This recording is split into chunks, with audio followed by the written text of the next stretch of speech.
The 25 most popular or best-selling men's fragrances ranked from best to worst as a tier list. This is definitely Ash from Jensen's video, so make sure you check out that video as well after watching this one. I'll leave a link in the description below.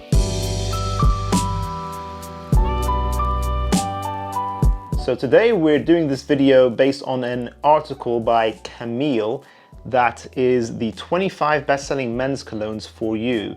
I'm not sure if these lists are accurate. They don't really cite their sources, I don't think, but or do they? Maybe they do. Either way, it seems like a good list to go through. It's 25, you know, very convincingly popular fragrances, so hopefully this will help you guys out. I'm gonna do a ranking system, so we're gonna go from S tier to D tier. An S tier fragrance will fulfill all the categories that a good fragrance should have. It'll have the smell being very much on point.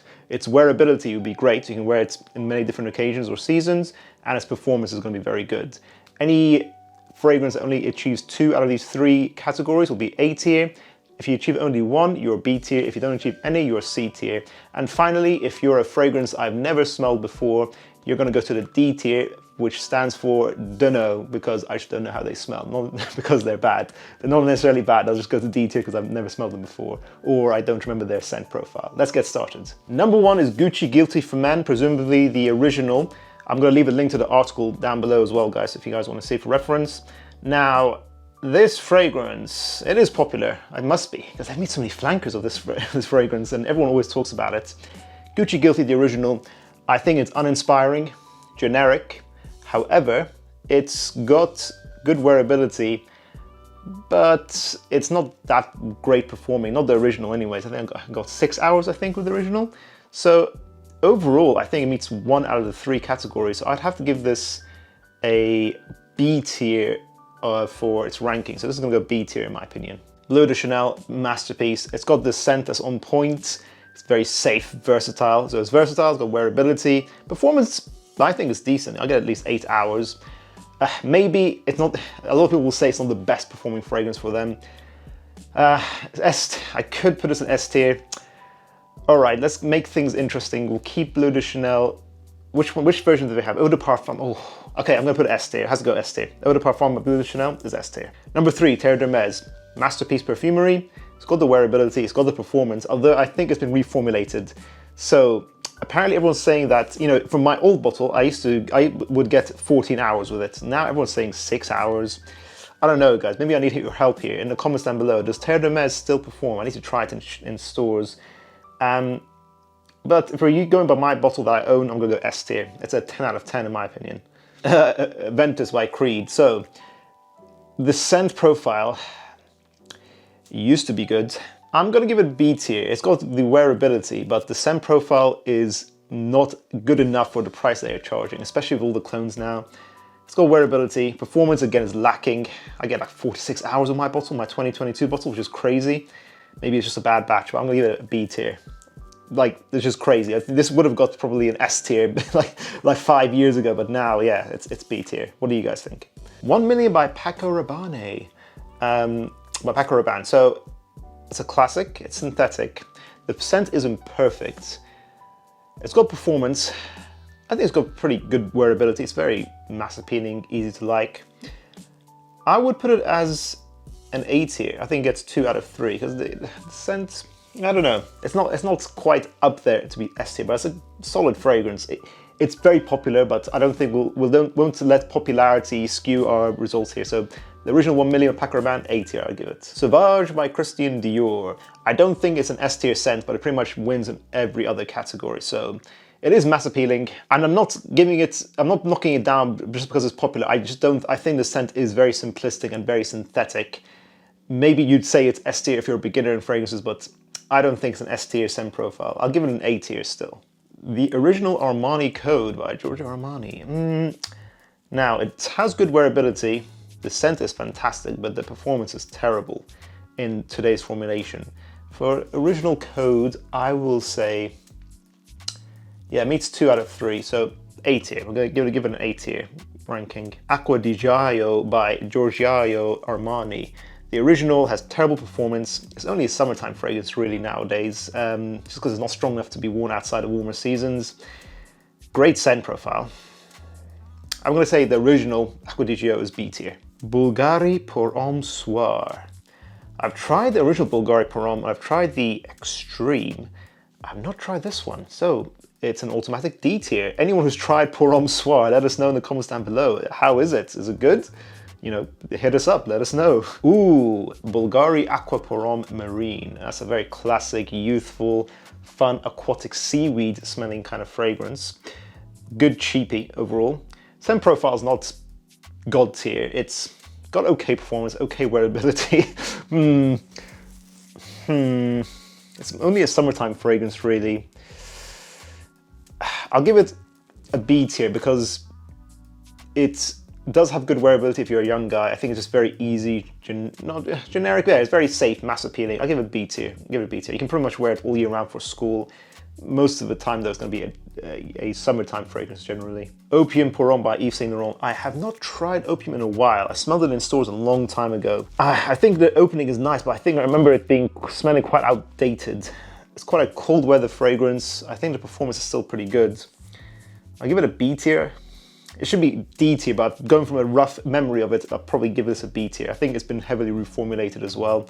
What do you guys think? Is Opium still relevant by YSL? Habit Rouge by Guerlain. I've tried this a few times. I always found it really off-putting only on paper strips. I need to try it on my skin in fairness to be fair. It smells very outdated, but it smells well blended.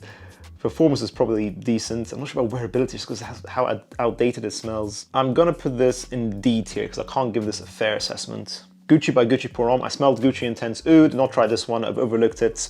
There are a few fragrances like that, like this one, as well as like Rochos Mustache EDT, the original Bentley for Men. Everyone goes to the Intense for that. So yeah, it's a D tier. If you guys have tried this fragrance, let us know. Number 14, Chanel Antaeus. Masterpiece. So the scent is there. Performance is there. Wearability is limited because it's got quite an old school rugged scent to it. Although I think it's still timeless, it still works in today's times. Just because it's quite an intense, probably cold weather only fragrance, and this is one of the categories, I'll give it an A tier ranking. Mr. Burberry by Burberry. It reminds me of Mr. Fragrance, our fragrance, so I'll give it S tier. No, I'm kidding. I've smelled this recently. No, I smelled it a long time ago actually in stores, and I just can't remember it well enough, so it goes to D tier. Burberry Brit. Again, I just kind of go, when I smelled all the Burberry fragrances in store, I smelled all of them. Your memory blurs them all into one. I can't remember how this smells, so D tier. If you guys have tried these fragrances, let us know in the comments. Versace pour Homme by Versace. Now, classic made by master perfumer Alberto Morillas. A very safe summertime fragrance, but it's mass appealing and safe enough to wear, I think, as an office fragrance most of the year round, or a school fragrance. So I think it has the wearability, has a scent profile, may be limited in its performance, so maybe I'll give this an A tier ranking. Subtil pour Homme by Salvatore Ferragamo. Now, I'm not sure about this list now because I've never heard of this fragrance. Salvatore Ferragamo, I mean, I've heard of F Black and Acqua Essenziale, that line, but I'm not sure about this fragrance. Have you guys tried this? It's gonna go D tier. I don't know. How is this popular? I've never tried it. It's I don't know, maybe it was more popular. It was made in 2003, so maybe it was more popular back then. Have you guys tried this fragrance? L'eau d'Issey pour Homme by Issey Miyake. Now, you guys are gonna hate me. I think this fragrance is overrated. I don't know how much it's been reformulated. It's not a fragrance that was particularly something that grew on me at all, really. I wore it many times, I used to own a bottle, and it's okay. It's a very safe, white floral, citrusy, sharp scent for warm weather for men, so it has some creative value there. I don't think its scent profile is top tier. I think it's very synthetic. But a lot of guys, maybe guys wear it for the nostalgia value. For me, I just wasn't that big a fan of it. Performance is decent, 6 to 8 hours. Wearability is limited as, I don't know, it's only a warm weather fragrance, but it's very safe. This is going to be controversial, but I'm going to put this in C tier. I'm just not a fan of it, even for the price. If I was being generous, I'd put it to B tier, but let's go C tier. I'm sticking with my final answer. CK1 by Calvin Klein. This goes to E tier. No, that's not fair. CK1 has great wearability. What does this? Warm weather only. It's not very strong. Performance is terrible. Scent profile's mediocre. It's a classic. It was like one of my first fragrances. You love this when you were 10 years old, but I have to say this is a C tier fragrance. CK Free by Calvin Klein. I have not tried this, so D tier. Let us know if you've tried it in the comments below. Legend by Mont Blanc. Wow, what a classic. C tier. No, it's got good wearability. Definitely. The scent is, no, not that good. I always say just save up for Percival by Parfum de Marly. So it's got the wearability. Performance is okay. 6 hours I think I got. I gave my bottle a long time ago. Give it away a long time ago. So it can be a nice, versatile, cheap scent. It's a B tier fragrance, I'd say. Individual by Mont Blanc. I think this is still a great cheap fragrance. And it's still cheap even though it's discontinued. So, you know, check it out if you are interested in the sort of laundry detergent, clean, fresh, raspberry, spicy, warm, fresh scent. I've said fresh too many times there. Individual by Mont Blanc. It's got good wearability, good scent profile, and good longevity. I don't think the scent profile is quite S tier though, because it is still synthetic. So I'd give this an A tier. I think it's a very good fragrance. Boss, bottled by Hugo Boss. Oh, classic. It's been gutted in its performance. The modern formulations smell amazing still, but the performance is like 4 hours. Great wearability, great scent. I'm gonna give this an A tier ranking. Of course, Boss Bottled Intense improved the performance, but now that's discontinued. Yeah, if they can somehow improve the performance of just the original DNA, oh, it's perfect. It's A tier, A tier. And Davidoff Cool Water. The scent is not S tier. It is a classic scent, but it's very synthetic. It's a cheap fragrance. Performance is not bad. I get 8 hours personally, and you can get more if you apply liberally on your clothes. So performance is good, wearability is good, scent profile isn't there. So, you know, it feels a bit high for A tier, but because it's a cheap fragrance as well, I will say yes, it's an A tier scent. And that concludes today's video, guys. Do you agree or disagree with any of the placements I've put in today? Make sure to check out Jen Scent's original video as well as the original article that this video is referring to. And make sure to check out our other videos where I rank popular fragrances. Thank you for watching, guys. I'll see you in the next one.